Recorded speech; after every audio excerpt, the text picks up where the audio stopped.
Audi built the TT for 25 years, and I own two of the generations. The Mark II, that's here, and the Mark III. Newer is supposed to be better. Let me show you everything that's actually changed between these two cars and see if the new one is worth the money. Real quick, so no one gets too angry in the comments. The Mark II here is a TTS, and the Mark III is a TTRS. So when we talk engines and power, that's really a trim difference, and I'll flag that when we get there. Everything else, the chassis, the designs, the tech, that's the generation. This here is Mochi, the shop foreman. She doesn't care about my opinion or yours, and she is going to be the official tiebreaker. In round one, we are going to talk about the platform. The Mark II sits on the PQ35 platform, same platform as the Mark V, Mark VI Golf, and like the 8P A3. The Mark III moved to the MQB platform, making it around 100 pounds lighter, 25% stiffer, due to it being a more aluminum-rich body. So let's start with the Mark II here. Let's take it for a little drive. It has BC Racing coilovers and upgraded sway bars. But one of the first things you notice when driving it is the added weight and just how it's not quite as nimble around the corners. It's hard to explain, but the steering's almost softer, and the front end feels heavier to me, like it wants to understeer more. And that may just be because this car is 10 years older than the Mark III. Also, the bolstering on the seat is almost not, like it doesn't hug me as much. That may be because the Mark III has adjustable bolstering, but I do slide around a little bit more in the Mark II. Braking wise, there really is no comparison. The Mark III blows the Mark II out of the water. That may be because of the spec, because the Mark III is a TTRS and it has large brakes, but those brakes just hit so hard. Okay, enough talking here. Let's listen to that 4-cylinder purr.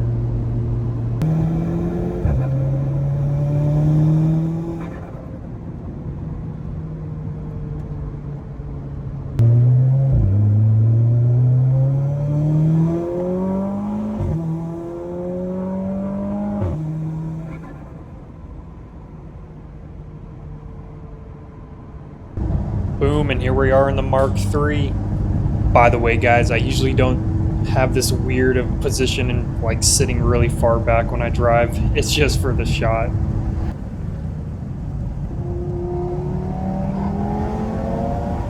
As you can hear, this thing really sounds like a mini supercar with the 5-cylinder.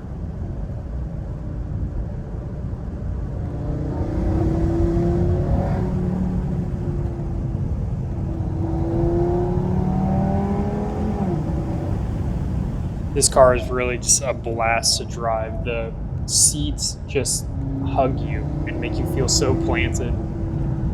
And you really feel like you could take any corner at like ridiculous speeds and not feel scared at all, like you're gonna lose control.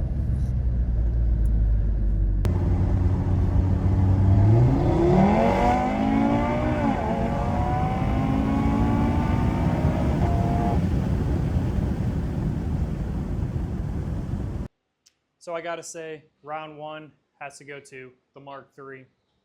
Let's move on to design.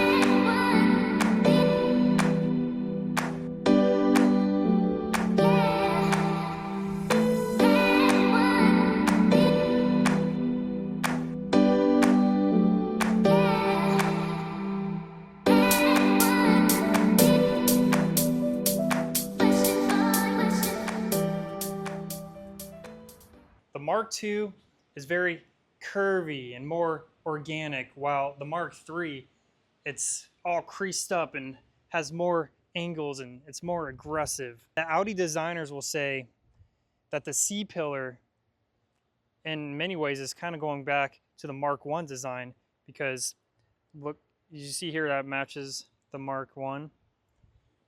We don't have that crease on the C-pillar here. They moved the Audi badge onto the hood. We're on the Mark 2. It's on the grill.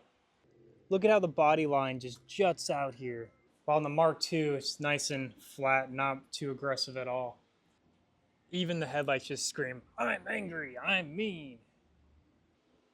But the Mark II, just a little more calm and nice, clean LEDs. By the way, this Mark II does have the RS bumper on it. I gotta say though, I do love the rear end on the Mark III. It needed the little more aggressive lines on the rear end. Here it's a little more bulbous and smooth, but I do love this one as well, and great looking aftermarket taillights on here too. Round 2 design and looks goes to the Mark II. There's just something about how this car looks. It's so clean and just a little more simple. I mean, this is like more hot boy race car. Let me know what you guys think. But design and looks, we're gonna give it to the Mark II. Next, we're gonna go to interior and text, starting with the Mark III.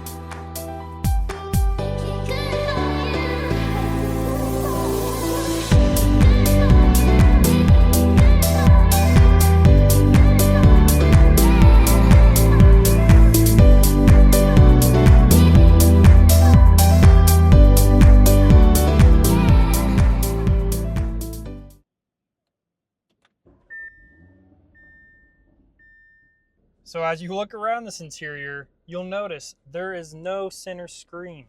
Speed, navigation, all your gauges, CarPlay, they all live within here on the digital dash.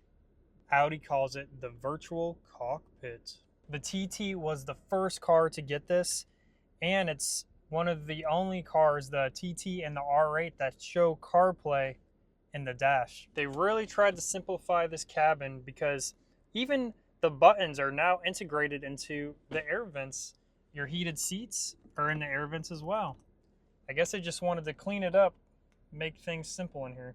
It's great having it set up like this. I really do enjoy using CarPlay and the steering wheel controls, and if you want, you can use this knob, and I don't really like that. It's much easier on the steering wheel. The only downside is there's no screen here, so when my wife or another passenger is with me, they can't control much here. I mean, you can turn up the music and skip here, but that's about it. That's all you get. Everything else has to be done here on the steering wheel. And there is not much storage in here. You get these cubbies in the doors, and you get this super shallow glove box, which pretty much is already full. When like you can fit a few pins in here, and then like you got your book, and it's pretty much full. You can not fit much else. And the Mark II is nice because there's cubbies right here that open up, and you don't get that. I guess you get a trade to get this adjustable, the leg width or the leg length seat adjustability. There's not much storage besides that. You get this little guy, which is nice, but I really like those cubbies under the seats that are now gone. But I can't lie, the material in here is so much nicer. We got a lot more Alcantara. Look at this beautiful steering wheel. Nice carbon fiber. I mean, everything's just a step up in here. You can't deny that.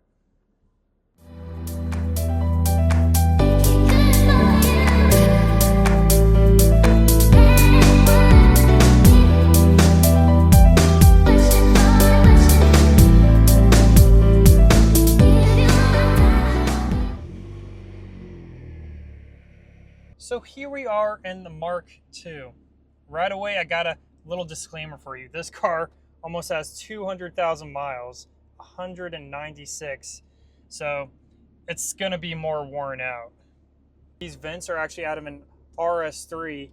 They modernized the look here. Here's a picture of the stock vents. So in the Mark II, we're gonna have a much more typical gauge cluster setup. We got the aftermarket boost gauge from Pro Sport. But here, as you can see, you can fit any aftermarket radio in here you want as long as you have the kit to go along with it. And this one is a Dynavan. We got CarPlay here, and then this is a full Android radio, so I can turn on my hotspot on my phone or put a SIM card in here, watch YouTube, anything I want. So it's a lot more customizable in that way. And then my wife can also control everything here as well. There's a lot fewer buttons on the steering wheel. A lot of the drive select stuff and other controls were built into the steering wheel, whereas now this is the main kind of setup here. Like here's a suspension, and then if you want to go into the different modes, I mean, basically all you have is like the sport mode here. We got a lot more buttons and stuff for the AC, just your typical setup, no more stuff into the vents. And I don't mind either way. It's different. Overall, the interior is a lot more simple. It's kind of like the exterior. It's not super angular and too much going on, but it's a very beautiful interior as well. I love it in here. It's just a little more worn out because of the mileage. And here's that cubby I was talking about. So you put your sunglasses down in here. There's really not a good spot to put your sunglasses in on the Mark III, and that cubby is on either side. The glove box is slightly bigger. There's another top shelf that you can use here. And you still get your typical storage bins. And actually in the back, there's a pretty big storage bin back here, but obviously I never use that, and no one really ever sits back here either. And if you're questioning why is your interior two-tone, that's because I use like a dye to tone, re-dye my front seats here. I might do it to the back depending on how well the fronts hold up. And this is an aftermarket steering wheel as well, so that makes it look a lot better. The stock one's just leather, pretty plain. I'll put a picture of that up too. And I added this little ring here. There's definitely fewer features in here. I don't get the notification, like if you're trying to merge, what is that, lane assist? I don't have that. I don't have push to start. You got to use a key manually. There's no reverse camera, but I mean, anyone can add that easily. The Mark III, it's built for the future. The Mark II, it's just a little more simple and easy to use. I think I'm gonna have to give this one a tie. Even Mochi is having trouble with figuring out how the climate controls work. Isn't that right? Round 4, bang for buck. First thing on this round, I wanted to go through a little history lesson on my Mark II, the blue car. I've had this car for about 8 years, but let's listen to some sounds first.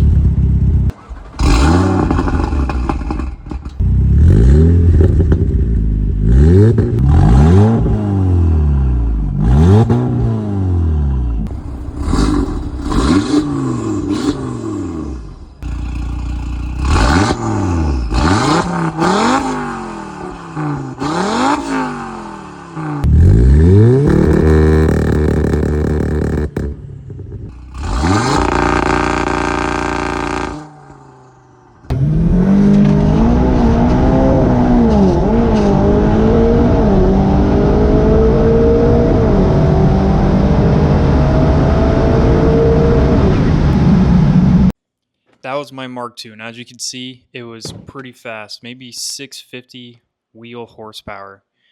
But to get to that power, it was very expensive. I had to build the motor, install big turbo, fuel system. I mean, the list goes on and on. To get to that power, I probably spent close to $15,000. And I'm not gonna lie, my friend had to rebuild this motor for me a few times. But what's nice about these 4-cylinders is they put them in so many different cars that if you blow a hole in your block, you can go get a used motor, maybe 3,000 or 4,000.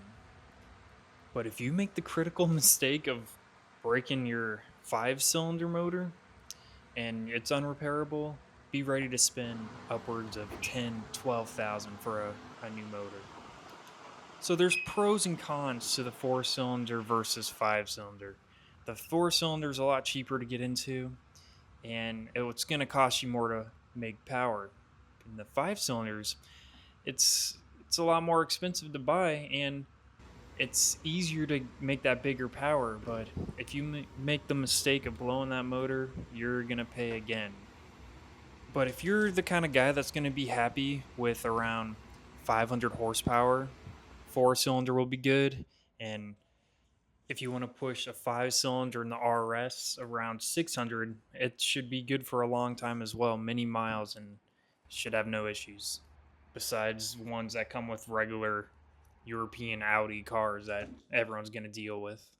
I wanted to take a look at the Mark II versus Mark III cost per horsepower, and the Mark II, it's going to win every time. Look at this chart, guys. So the average values of these cars are calculated with 50,000 miles. And as you can see in stock form, the TTRS is going to be the highest price per horsepower. It's crazy. The dollar per horsepower is almost half in the TTS compared to the RS when looking at the Mark III versus Mark II. And you might think tuning these cars is really going to change things, but nope, the Mark II still wins every time. TTS, TT, and TTRS. These are all stage 2 cars with intercooler, downpipe intake, and a tune, and that's calculated into the values of these cars.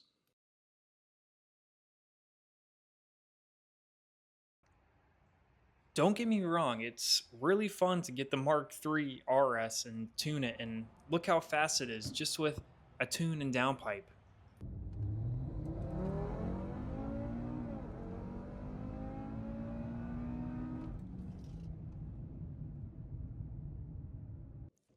This car is almost as fast as my blue car when it was around 700 horsepower, but it was way easier to get to that point. So I guess it's like if you want to pay more money up front, you'll make power easier. And if you want the value car, it's going to cost you more money down the road to make big power. I don't really know where I'm going with this, but bang for buck, the Mark II wins, fair and square. And on all the graphed cars we had here, the winner goes to the Mark II TTS. Good job, little buddy. Okay, Mochi, you're going to show us who the winner is now. Let's see what she picks. The Mark III. Gee, she is just like my wife. A bougie little princess. I think we knew all along what Mochi was going to pick. So tell me, which one are you picking? The newer is better Mark III or the sweet old soul Mark II? Let me know in the comments below. And thanks, guys. Check out my other content and make sure to like and subscribe. Peace.